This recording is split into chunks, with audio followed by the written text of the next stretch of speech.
Like you've heard in the previous story, it has come to China, but it's still relatively new in China. From Shanghai, it has now been taken up in 5 other cities with 400 restaurants participating this year. Let's take a look. Christopher Petz brought his cooking skill to Shanghai 6 years ago, and now runs a European-style restaurant near the Bound. It's a high-end restaurant. The average price at Pet's place is more than 400 yuan per person per meal, much higher than a local standard. So, to make sure everyone knows how good the food is, his restaurant began joining Shanghai's Restaurant Week for the past 3 years. We decided to do this just because it's a good chance for some of the guests that maybe wouldn't try the restaurant because they're intimidated by the location or the pricing. So rather than looking at this as a way only to make revenue, it's more of like a marketing tool, right? It's that you're getting your name out, your dishes, your restaurant experience to people that wouldn't have normally come.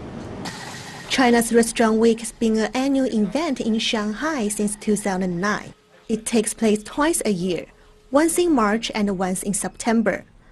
Lasting for the whole week, the event offers special discounts: 128 yuan for a 3-course lunch and 258 for dinner, much less than the normal charge.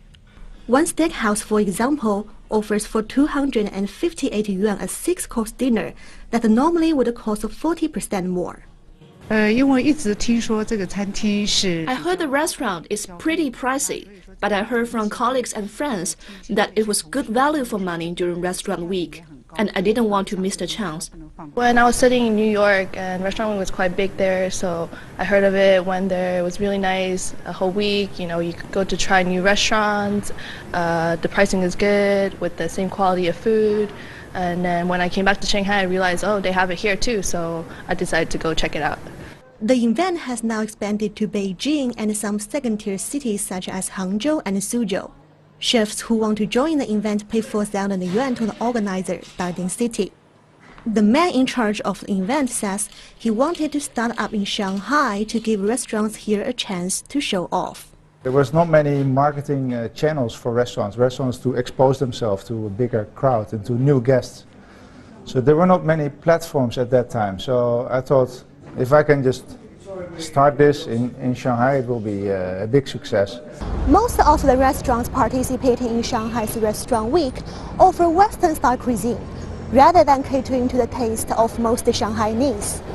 And while they say they are offering discounted menus, they're still more expensive than many would be willing to pay. Darding City says 90% of the patrons are new, and that the restaurants are not relying on the event to make money, but more as a tool to promote themselves. At that, they are succeeding. Chen Tong, ICS for CCTV, Shanghai.